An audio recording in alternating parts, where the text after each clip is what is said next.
Próxima irregularidade. Como eu falei para vocês ao longo dessa nossa jornada, desse nosso trabalho aí diferenciado, há uma certa duvidosidade a respeito dos membros da banca examinadora, né?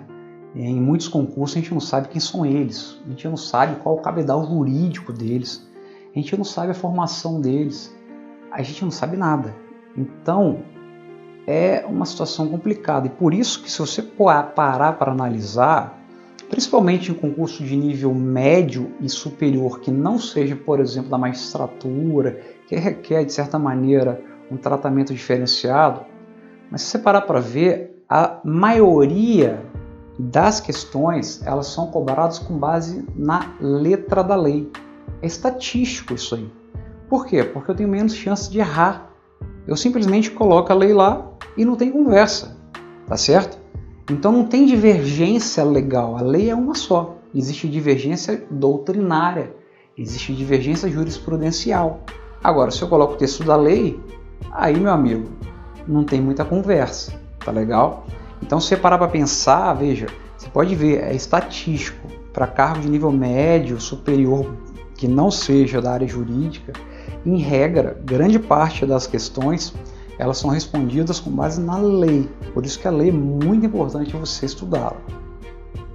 Bom, só que tem muitos aventureiros aí, né, muitos membros de banca examinadora aí, que acham que é o cara, e aí o camarada leu o Celso Antônio Bandeira de Mello e fala, pô, tô sabendo tudo administrativo.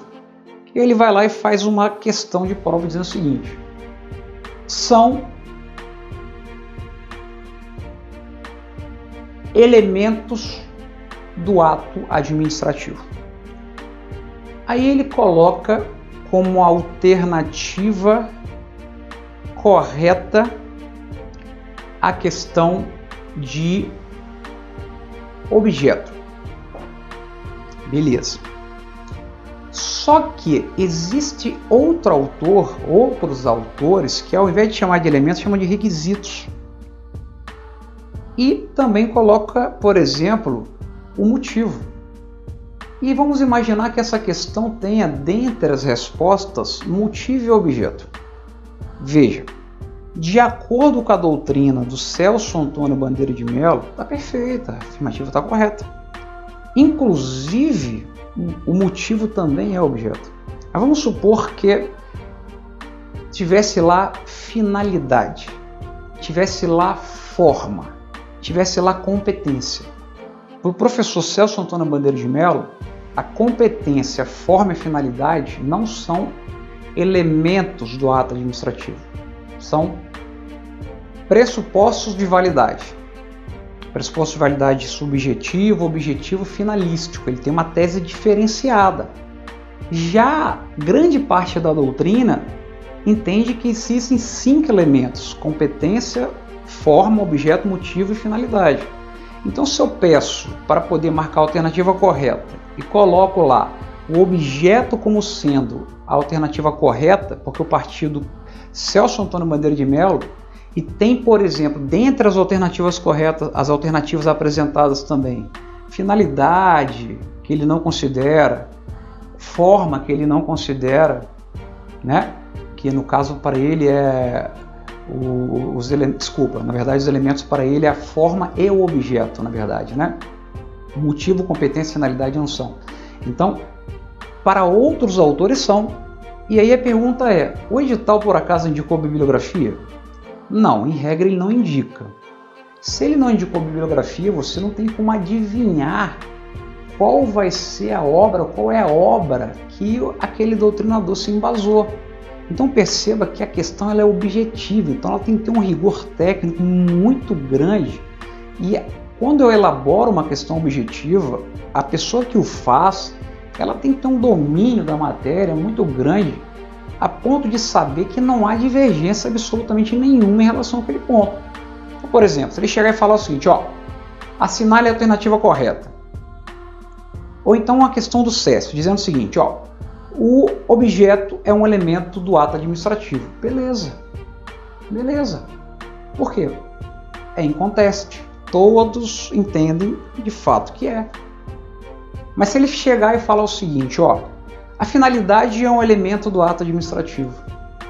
Bom, para grande parte da doutrina é, mas para Celso Antônio Bandeira de Melo não é. E se esse autor fez, se esse, na verdade, membro da banca examinadora fez com base no livro do Celso? E aí, você tem que ter um oráculo jurídico para saber o que pensa esse membro?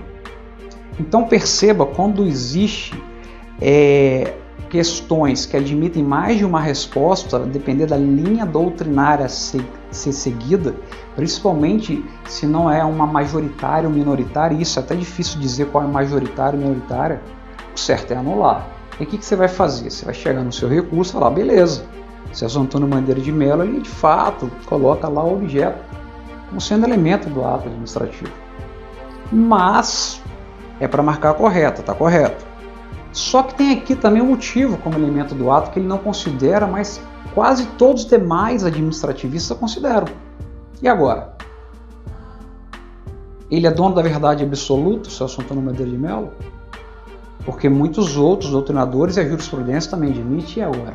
Então a afirmativa, ela está indo de encontro ao que está dizendo no edital, que é para marcar a única alternativa correta. Se essa alternativa, na verdade, ela é verdadeira de acordo com segmentos da doutrina, então eu não posso considerar essa questão válida, tem que anular a questão.